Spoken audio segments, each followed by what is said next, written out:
Uite-mă că știe.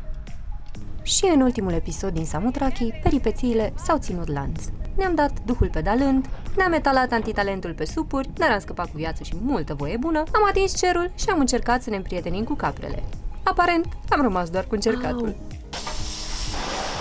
Noi suntem Ana și Kiwi, iar împreună am pus bazele proiectului Transhumant. Călătoriile noastre au fost și vor fi o continuă aventură atât în expedițiile noastre cu patrolul, cât și la concursurile unde ducem mereu Toyota la limită. Trăiește alături de noi și experimentează aventuri pline de peripeții care te fac să simți că trăiești. Apasă butonul subscribe și alătură-te aventurilor noastre săptămânale. Salut și bine v-am găsit la un nou episod de vlog. Înainte de a începe vrem să mulțumim sponsorului nostru DMS-Auto4x4.ro care ne susține cu piese și accesorii de off-road și overlanding. Totodată dorim să mulțumim și celor de la Outdoor for You care ne-au ajutat să ne bucurăm de niște experiențe minunate pe această insulă. Rămâneți aproape să vedem ce reușim să mai experimentăm împreună în cele 2 zile rămase.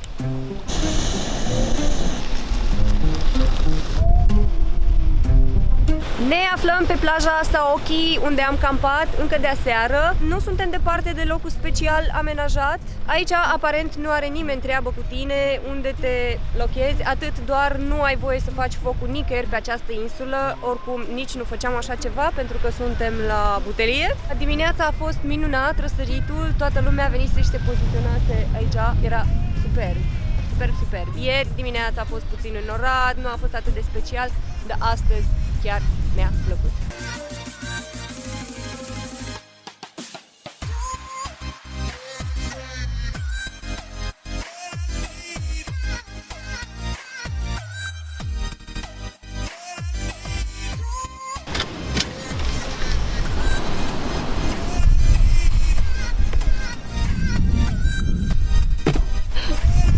Magicul pepene de Grecia nu este la fel de deosebit ca al nostru. Al nostru e mai bun, dar este și acesta foarte.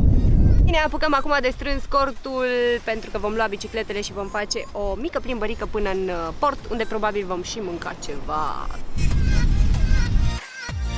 Planul inițial pe această dimineață era să dăm o tură rapidă cu stand-up pedal-urile, să ne răcorim puțin, doar că ne-a răcorit un pic prea tare pentru că bate vântul și e un pic imposibil să stai în picioare pe acele plăci pe valuri. Așa că până se va liniști puțin marea, vom profita de bicicletele puse la dispoziție de către Outdoor for You și vom vizita insula pe 2 roți. Ai fost cu bicicleta de nu mai țin minte când.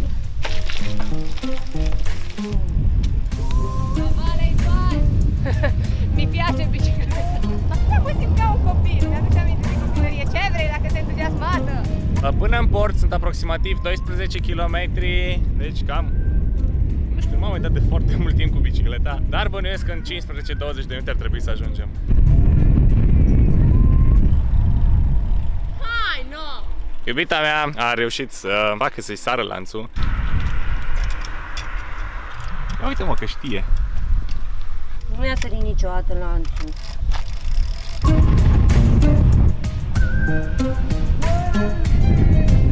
După 5 minute de pedalat, Care 5 minute? Au trecut 20 ca popa. iubita mea sportivă a obosit. Ai zis de parcă ar fi la o aruncătură de băți. Pedalăm de 20 de minute. Mi se pare că tot drumul e în pantă.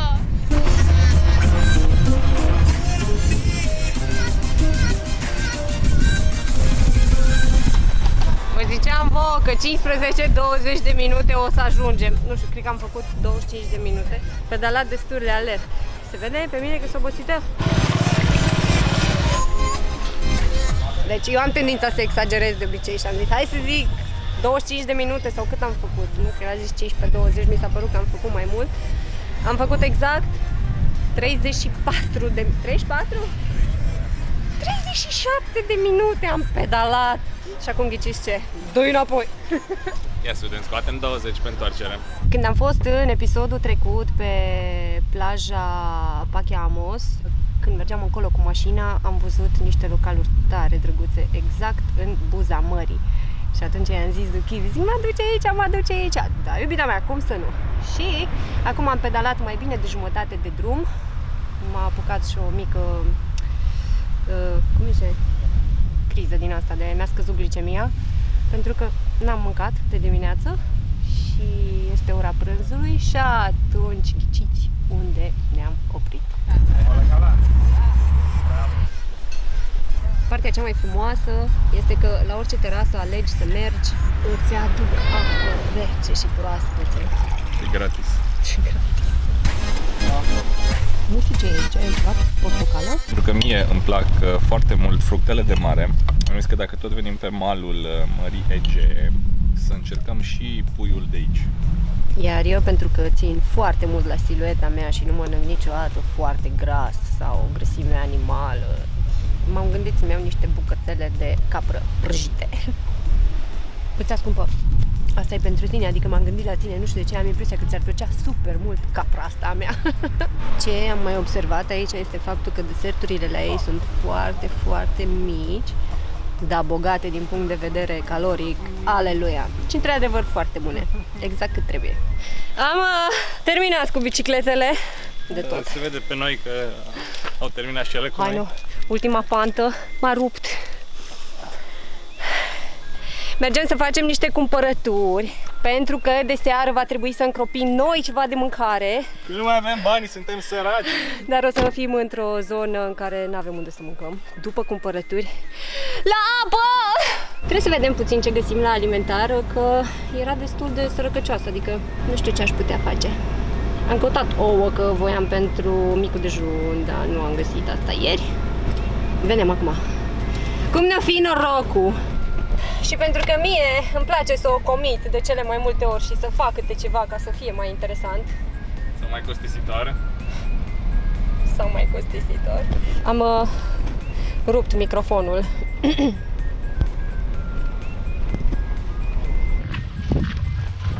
Partea bună este că nu s-a oprit vântul.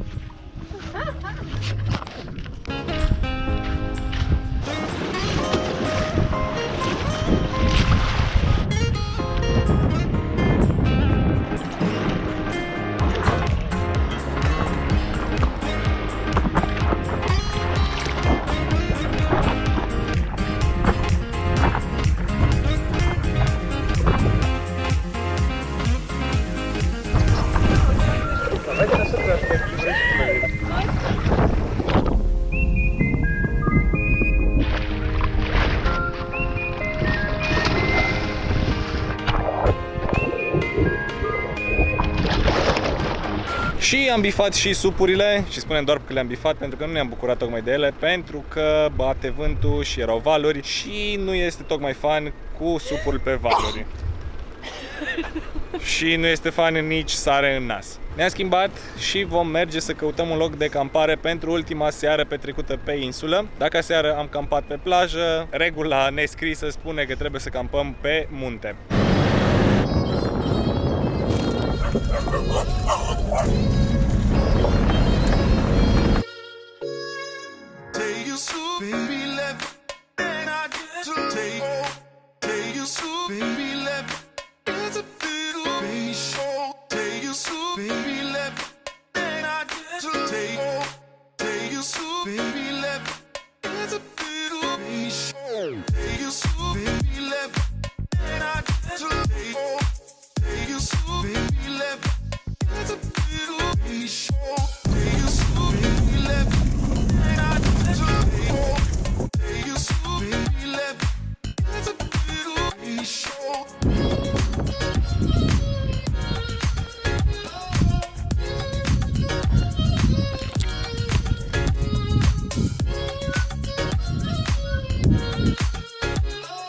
Găsisem un loc aproape perfect de campat pentru seara asta, zic aproape pentru că drumul de acces către el era un pic mai dificil decât mă așteptam. Ultimii 500 de metri ne puneau problemă, mai exact primii 20 din acei 500. Era o urcare destul de dificilă. În mod normal cred că aș fi încercat să o fac, doar că suntem o singură mașină și nu am fi avut planul B în caz că ceva nu ieșea conform planului. Iar șansele să nu iasă ceva conform planului erau foarte mari din cauza că mașina are 3 tone, nu are destul power, iar acolo era foarte mult pietriș, iar panta era destul de abruptă. Așa că am coborât aproximativ 1 kilometru, cred că maxim 100 de metri diferență de nivel, coborât câteva serpentine și ne-am oprit în mijlocul drumului, mă rog, pe margine în mijlocul drumului. Ne-am oprit într-una dintre serpentine că este mai mult spațiu și sper că nu încurcăm pe nimeni. Mâine dimineață urmând să plecăm destul de devreme. Cât despre locușorul acela de sus, înseamnă că mai avem motive să ne reîntoarcem. Poate după ce facem un upgrade? Poate reușim să schimbăm motorul până la anul, dacă reușim să ajungem la anul. Hai, reușim. Am fost la alimentară, nu aveam noi prea multe opțiuni acolo. Voiam să mâncăm în seara asta ceva mâncare caldă, sau cel puțin eu. Și cum bineînțeles că totul rămânea la latitudinea mea, am intrat în magazin, am luat o porție de paste, o smântână vegetală, cașcaval, șuncă, usturoi și o să tragem o porție de paste cu sos. Aș putea spune că am furat usturoiul sau l-am pus în aceeași pungă cu nectarinele. Am uitat să zic la casă că l-am pus acolo. Nu l-am furat, practic ne-a cântărit nectarinele, nu? No.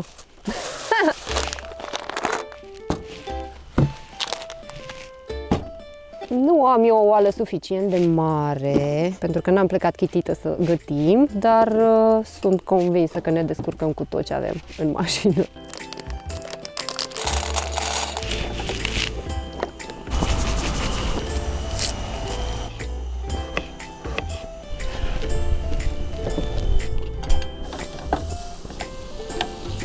Și m-am uitat așa la un pachet de unt acolo în frigider, dar zic, las că merge fără, că nu se lipește. Nu se lipește, dar nici nu se prăjește. Sperăm să fie smântână vegetală. Așa mi-arată, descris nu scrie nimic. Aflăm acum.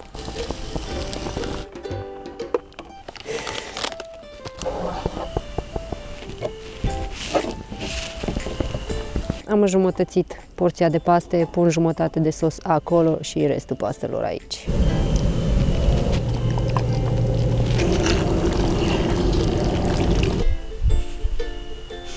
Mie îmi plac. Mie mi-e foame.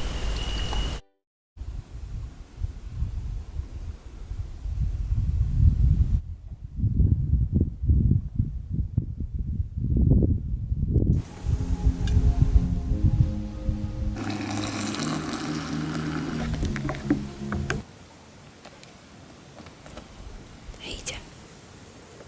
Hai.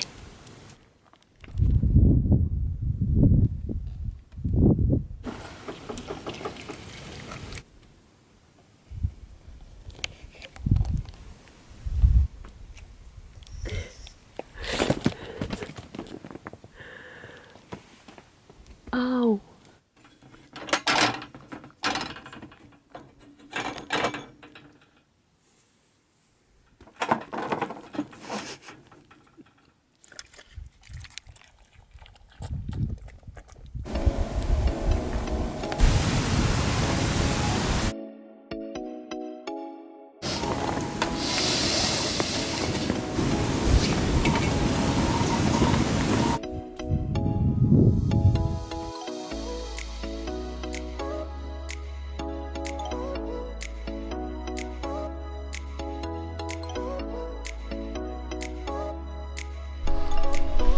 După ce am avut o dimineață cu capul în nori, am coborât înapoi cu picioarele pe pământ și ne pregătim de plecare. Am început prin a alimenta pentru că văcuța ne-a consumat aproape un rezervor întreg. Am alimentat de 10 lei cât să trecem cu feriul, pentru că aici prețul dieselului este undeva la 8 lei litru, nu chiar de 10 lei, dar cam jumătate de rezervor am alimentat. Sperăm să ajungem până în Bulgaria, unde prețul e mai ok. O și spălăm un pic, umflăm și roțile și ne pregătim de un drum lung.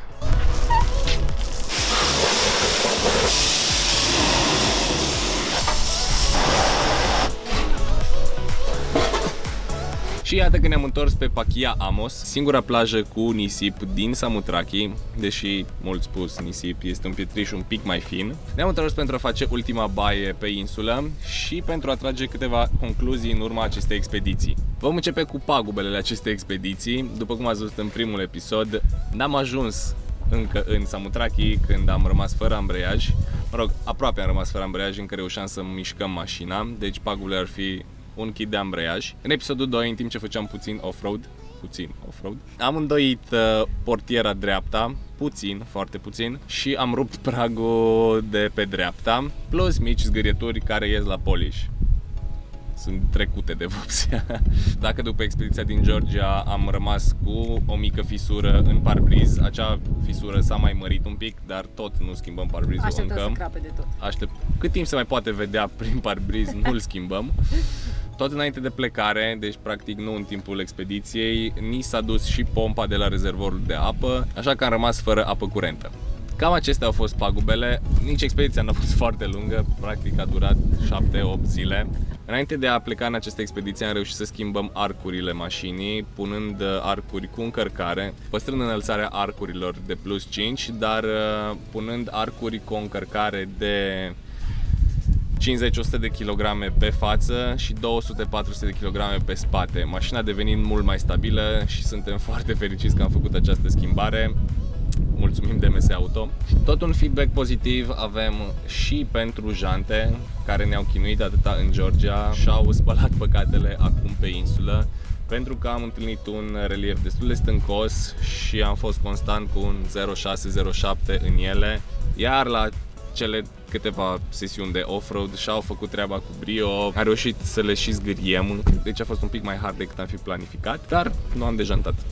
Un mare minus pe care l-am avut în această excursie a fost lipsa de curent pentru laptop, în special. Zilnic trebuia să stăm undeva la 2 ore cu mașina pornită pentru a ne asigura necesarul de curent. Sperăm ca până la următoarea expediție să reușim să achiziționăm acele panouri solare de care ducem lipsă. Cheltuielile au fost undeva la 1000 de euro, 500 de euro combustibilul și cam 500 de euro în total tot ce am cheltuit și ce am consumat pe aici, pe la restaurante, alimentări și ce am mai cumpărat, diverse. Ce am mai cumpărat diverse, asta nu înseamnă că m-am apucat să fac cumpărături. Nu, ce am cumpărat strictul necesar. Și mult așteptata concluzie în ceea ce privește activitățile. Chiviei am mai fost acum 5 ani? Da. Acum 5 ani eu nu mai fusesem deloc, asociez insula Samothraki cu Tenerife, deci dacă vrei plajă ai plajă, dacă vrei munte ai munte. Plaja mea favorită rămânând Pachiamos, aceasta, cu așa zisul nisip. Este o plajă foarte liniștită, mi-a plăcut foarte mult și Saoki, dar acolo e puțin mai pentru tineret, iar pensionarii ca mine care vor să doarmă și să aibă liniște noaptea este puțin mai greu. M-au ajutat dopurile de urechi. Activități, mi-au plăcut absolut toate activitățile care au venit din partea Outdoor for You. A fost cycling-ul, au fost cufundările, supul și canyoning. Dacă ar fi să fac un top al activităților, pe primul loc s-ar afla scuba diving. Mi-a plăcut enorm și m-a ajutat și Anca foarte mult să-mi depășesc anumite frici. Am notat și acolo cu bancurile de pești. Pe locul 2 ar fi canyoning. De-abia următoarea zi mi-am dat seama ce am făcut, pentru că fusesem cu grupul care mai luase parte la o astfel de excursie și ei practic știau ce se întâmplă. Într-adevăr nu atât de dificilă, deci am început hardcore, așa cum îmi place mie. Dan a fost minunat, Claudiu, amândoi au fost minunați. Am învățat multe acolo și mi-am învinețit puțin genunchii, Dan, așa cum ai spus tu. Pe locul 3 se poziționează cycling-ul.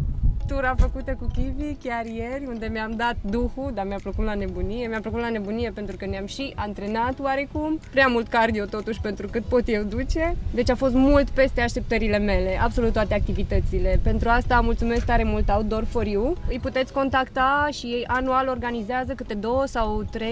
În funcție de numărul de cereri, 2, 3 sau chiar 4 excursii 4 pe an. excursii, iar prețurile încep de la 375 de euro, unde puteți face absolut toate activitățile pe care vi le-am menționat mai devreme. Cam acestea au fost concluziile în ceea ce privește Samothraki Adventure, iar în ceea ce ne privește pe noi și părerea pe care ne-am făcut-o despre această insulă, mi-a plăcut faptul că lumea este extrem de relaxată. Încă o dată menționez, dacă sunteți sensibili sau nu agreați nuditatea pe plajă, nu recomandăm, adică nu este locul potrivit. Lumea era foarte relaxată, femei, bărbați, la grămadă, făceau baie indiferent că era vorba de cascade, că era vorba de plajă, femeile bronzate, frumos, fără urme. Da, oricum, parcă pășești în altă lume. Parcă cumva te întorci în timp și nimeni nu spune nimica, indiferent unde ne-am pus mașina, indiferent ce am făcut, lumea se admiră, numai lucruri frumoase și un vibe chiar neașteptat de bun. Mâncarea foarte bună oriunde ai merge, că până la urma urmei îți alegi ce consider că îți place. Nu am încercat lucruri noi, adică ok, am încercat căprița, care este foarte gustoasă, depinde ce alegi și cum o alegi să fie gătită. Eu am mâncat ieri, la tura cu bicicleta, mi-am luat goat chops, goat chops, atâta scria și eu mă gândeam că e ceva așa, un fel de kebab. No, nici n-am fost cu cineva care să știe să-mi spună și atunci au venit niște bucăți pur și simplu de capră care erau prăjite. Nu știu dacă în ulei, oricum cărnița este destul de grasă, dar mi-a picat foarte bine. Deserturile la ei sunt foarte micuțe și foarte bogate din punct de vedere caloric, dar îți faci damblaua cu ele. Noi într-o seară am trimis pe cineva la cofetărie și ne-a adus 2 bucăți de ce era? Cheesecake. Așa spuneau ei, cheesecake. Semăna cu cheesecake-ul, dar nu era. Oricum foarte bun. 2 felii de tort. 2 bucățoaie de tort, am plecat de acolo, mi-eșa pe ochi numai tort. Un lucru pe care l-am observat aici pe insulă este, puțin spus, plin de români. Sunt foarte mulți români. Deci dacă în Georgia puteai înjura liniștit, aici sunt șanse foarte mari să fii înțeles. Cele 3 plaje pe care am fost, pe Kipos, în Saoki și aici pe Pakia Amos, sunt dotate cu toalete ecologice și cu dușuri. Da. Și pe fiecare găsești minim un bar. Deci te poți simți bine pe oricare dintre cele 3 plaje pe care am fost. Nu știu dacă mai există altele, dar n-am mai văzut. Posibil în port să mai fie una. Apropo de dușuri, că m-am dus într-o zi, zic, nu mai zic, mă spăl pe cap, mi-am luat frumos la duș șamponul, mă șamponam eu acolo. Măi, n-am stat, deci în momentul în care m-am șamponat am oprit apa, nu a fost mare șmecherie, da? După aia vine și Kiwi din apă, se duce și el să facă duș și se întoarce la mine, plin de săpun din cap până în picioare, super, s-a terminat apa. Nu știu cum mi s-a terminat apa, pentru că la ei curge peste tot apă în continuu. Mă gândesc că o trag de undeva din munți, poate ar trebui să mă documentez despre asta, nu știu. E apă din belșug. Din ceva motiv nu mai venea apă, deși nu mai venea apă. Este apă peste tot. Vezi sute de kilometri de furtune trase pe marginea drumului, prin pădure, pe plajă, peste tot, ei își irigă orice prind cu apă din munte. Așa că am făcut 3 dușuri pe zi ca șmecherii și nu am dus dorul rezervorului de apă pe care trebuie să-l punem la punct. Da. Sergiu? Cam acestea au fost concluziile noastre și expediția noastră. Sperăm că v-a plăcut și vouă și ne-am bucurat dacă ați experimentat și voi, cel puțin aceste trăiri. Rămâneți aproape pentru că urmează și alte ture interesante. Continuăm până la zăpadă, până de zăpadă o să tot mergem în continuu. Sper să fiți alături de noi. Ne puteți susține pe Patreon, pe contul nostru de Patreon. Ne puteți susține pe site-ul nostru www.cutreier.ro. Totodată dorim să mulțumim și sponsorului nostru DMS Auto4x4.ro, care ne susține cu piese și accesorii de off-road și overlanding. Și nu uitați, până data viitoare, urmăriți-ne pe YouTube, like, share and subscribe.